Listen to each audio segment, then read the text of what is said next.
नमस्कार, सत्य हिंदी के बुलेटिन में आपका स्वागत है और मैं हूं आपके साथ कृति सिंह। कर्नाटक में सत्ता परिवर्तन का सस्पेंस आखिरकार खत्म हो गया है। इधर सीबीएसई के जिस ओएसएम सिस्टम की वजह से हजारों बच्चों के रिजल्ट अधर में लटके हुए हैं, उसी सिस्टम को अब क्लीन चिट दिलवाई जा रही है। इस बीच टीएमसी में आपसी मतभेद इतने ज्यादा बढ़ गए हैं कि अब ये मुद्दा लोकसभा तक पहुंच गया है। अंतर्राष्ट्रीय मोर्चे पर भी घमासान तेज है। इन्हीं खबरों पर इस बुलेटिन में बात करेंगे, लेकिन पहले देख लेते हैं दोपहर की 5 बड़ी खबरें। कर्नाटक में सत्ता परिवर्तन तय, सिद्धरमैया आज मुख्यमंत्री पद से देंगे इस्तीफा। सीबीएसई डिजिटल मार्किंग विवाद में छात्रों पर सोशल मीडिया पोस्ट करने का दबाव।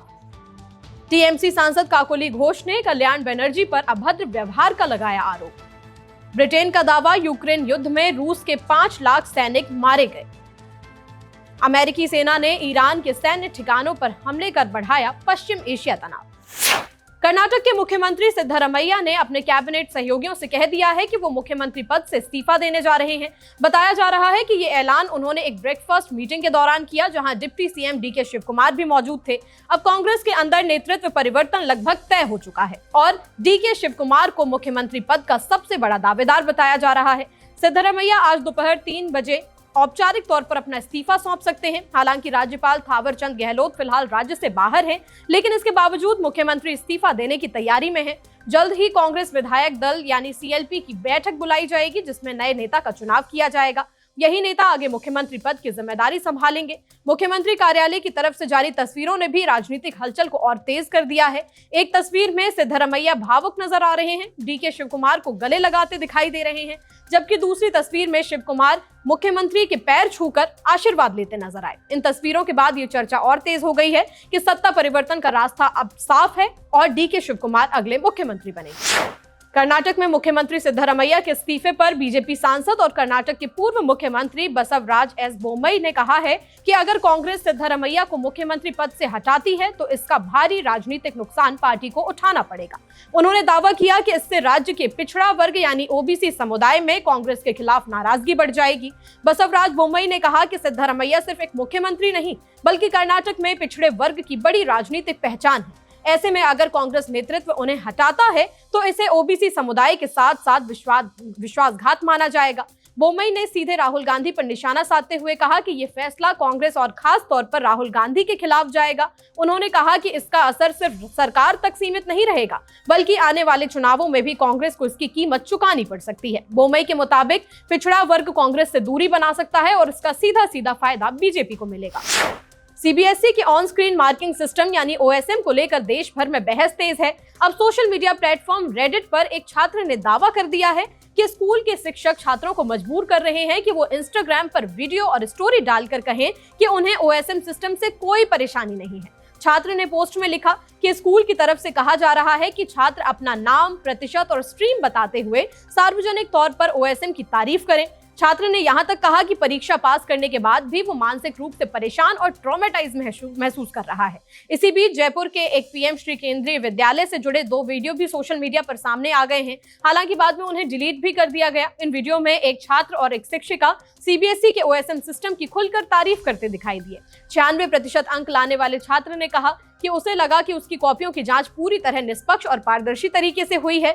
छात्र का कहना था कि उसके अनुमानित अंक और फाइनल मार्क्स लगभग एक जैसे रहे, जिससे उसे भरोसा हुआ कि डिजिटल जांच सही तरीके से हुई है। हालांकि दूसरी तरफ कई छात्रों ने ओएसएम सिस्टम को लेकर गंभीर शिकायतें भी की हैं। रिजल्ट के बाद छात्रों ने आरोप लगाए कि कई कॉपियों के स्कैन धुंधले थे, कुछ पन्ने गायब थे और कुछ मामलों में उत्तर पुस्तिकाएं आपस में बदली गई। एक मामले में 2 छात्र की कॉपियां मिक्स होने का दावा भी सामने आया, जिसके बाद सिस्टम की विश्वसनीयता पर और ज्यादा सवाल उठने लगे। सीबीएसई मार्किंग गड़बड़ी को लेकर गीतू मोजा के पुराने ट्वीट पर केजरीवाल और विपक्ष ने सरकार को घेरा है। दरअसल एक छात्रा की मां गीतू मोजा ने बोर्ड पर गंभीर आरोप लगाए। उन्होंने कहा कि सीबीएसई ने कॉपियों की जांच को पूरा कबाड़ बना दिया है। गीतू मोजा की बेटी की आंसर शीट से पूरा 1 पेज ही गायब मिला है। साथ ही सही जवाब लिखने के बाद भी बेटी को नंबर नहीं दिए गए हैं। इस वजह से छात्रों की पढ़ाई छोड़कर दफ्तरों के चक्कर काटने पड़ रहे हैं। इस विवाद के बीच अब गीतू मोजा का एक पुराना ट्वीट सोशल मीडिया पर वायरल हो गया है। साल 2024 के उस पुराने ट्वीट में उन्होंने लिखा था कि आएगा तो मोदी ही। अब इस ट्वीट को शेयर करते हुए आरजेडी प्रवक्ता प्रियंका भारती ने तीखा तंज कसा। उन्होंने तंज कसते हुए लिखा कि तुम्हें वही मिला जो तुम चाहते थे। इस पूरे विवाद में अब आम आदमी पार्टी के नेता अरविंद केजरीवाल भी कूद पड़े हैं। केजरीवाल ने कहा कि बोया पेड़ बबूल का तो आम कहां से हुए, मोदी जी को वोट दिया है तो ये तो होना ही था। आज आग सभी मोदी भक्तों के घरों में लग रही है, सबके भविष्य उजड़ रहे हैं। हिंदुओं से वोट मांगकर ये हिंदुओं के बच्चों को ही बर्बाद कर रहे हैं।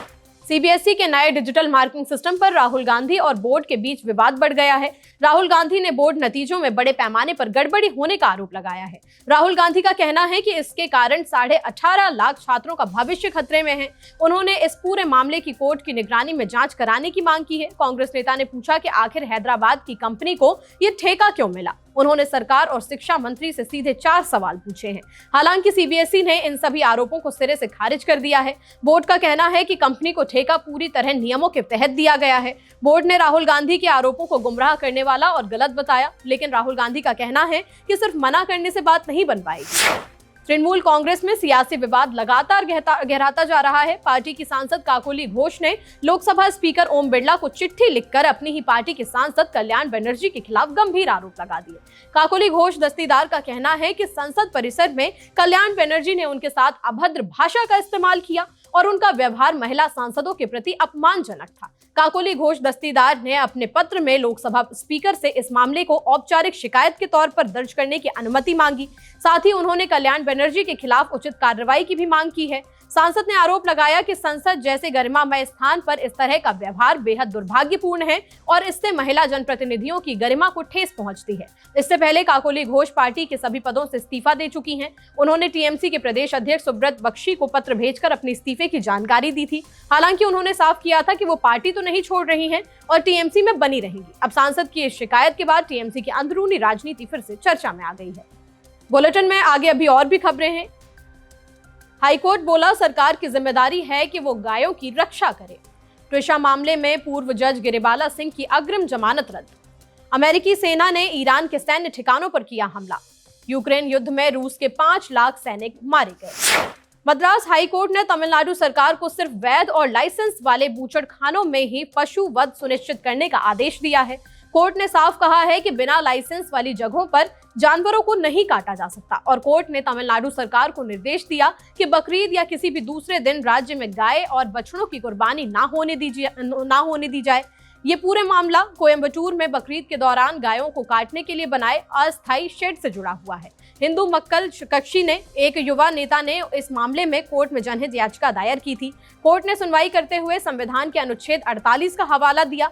अदालत ने कहा कि राज्य सरकार की जिम्मेदारी है कि वो गायों और बछड़ों की रक्षा करे। जज साहब ने इतिहास का जिक्र करते हुए कहा कि गाय भगवान कृष्ण के समय से पूजनीय है। जज ने कहा कि गौ रक्षा महात्मा गांधी जी के लिए बहुत ही प्यारा और महत्वपूर्ण मुद्दा था।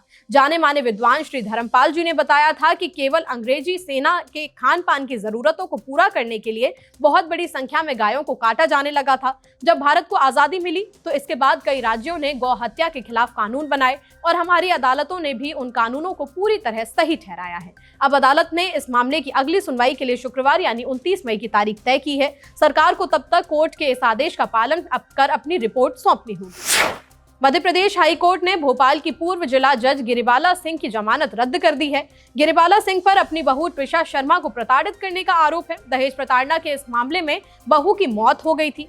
उसके तुरंत बाद भोपाल की निचली अदालत ने उन्हें अग्रिम जमानत दे दी थी, लेकिन हाई कोर्ट ने निचली अदालत ने उस फैसले को अब पूरी तरह पलट कर रख दिया। कोर्ट ने माना कि मृतका के शरीर पर चोट के गंभीर निशान मिले थे। इस हाई प्रोफाइल मामले की जांच अब सीबीआई की टीम बहुत बारीकी से कर रही है। मृतका के पति समर्थ सिंह को पहले ही सीबीआई अपनी कस्टडी में ले चुकी है। अब जमानत रद्द होने के बाद पूर्व जज गिरिबाला पर भी गिरफ्तारी की तलवार लटक गई है। आम लोग भी इस रसूखदार परिवार के खिलाफ हो रही कार्रवाई को ध्यान से देख रहे हैं। अमेरिकी सेना ने सुरक्षा खतरों का हवाला देते हुए ईरान के बंदर अब्बास में नया हवाई हमला किया। अमेरिकी सेना ने हॉर्मुज के पास एक सैन्य ठिकाने को निशाना बनाया है। वॉशिंगटन का मानना था कि इस ठिकाने से अमेरिकी ताकतों को बड़ा खतरा था। यह हमला ईरान के तटीय शहर बंदर अब्बास में एक ग्राउंड कंट्रोल स्टेशन पर हुआ है। बताया जा रहा है कि यह सेंटर एक और ड्रोन लॉन्च करने की तैयारी में था। इससे पहले अमेरिकी सेना ने ईरान के 4 हमलावर ड्रोनों को मार गिराया था। अमेरिकी अधिकारियों ने इस पूरी कार्रवाई को आत्मरक्षा में उठाया गया कदम बताया। उनका कहना है कि यह हमला सिर्फ सीज फायर यानी युद्ध विराम को बनाए रखने के लिए था, लेकिन इस ताजा हमले के बाद दोनों देशों के बीच चल रही शांति वार्ता खटाई में पड़ सकती है।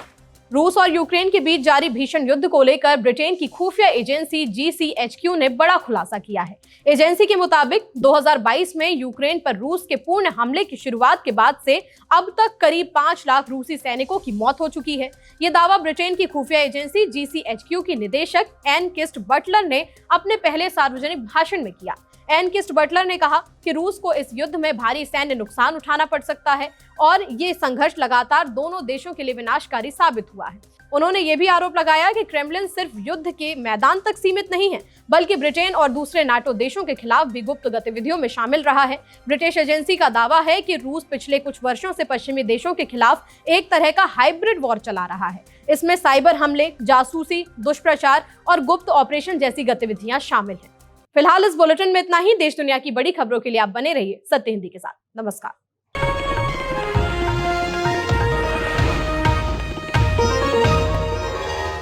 Copyright disclaimer under Section 107 of the Copyright Act 1976. Allowance is made for fair use for purposes such as criticism, comment, news reporting, scholarship, and research.